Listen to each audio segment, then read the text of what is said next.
Bonsoir. Alors aujourd'hui, je vais vous lire deux poèmes que j'ai écrits il y a quelques semaines et qui ont été inspirés par une lecture que j'ai faite. Il s'agit en fait d'un livre qui s'intitule L'Étoile d'Hermès, fragment de philosophie hermétique écrit par un philosophe nommé Mirko Sladek.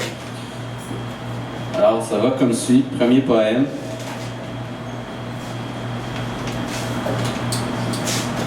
Démiurgus en Gésine.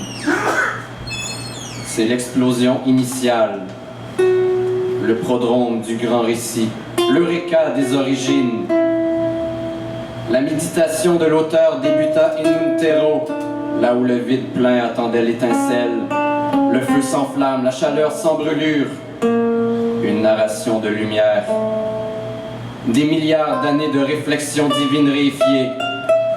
Une écriture sans fin, transrationnelle, d'un cosmos extatique à la structure occulte. Et une humanité inlassable, cherchant à solutionner les mystères, incapable d'humilité face au réel voilé du poète. L'homme multiplie les hypothèses, les courants métaphysiques, les doctrines irréfutables, toujours réfutées. Éternelle spéculation, philosophia perennis. N'existe-t-il au fond qu'une seule vérité, miroir fracassé en bribes concepts?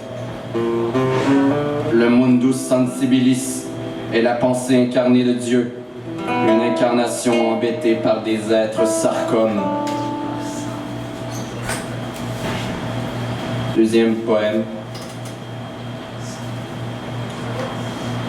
L'orthodoxie est une exhalaison,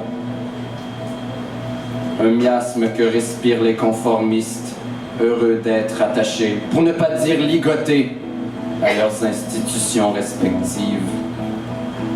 Entendre des individus répéter à l'unisson des préceptes sans saveur, faire du psittacisme une idole de la sclérose.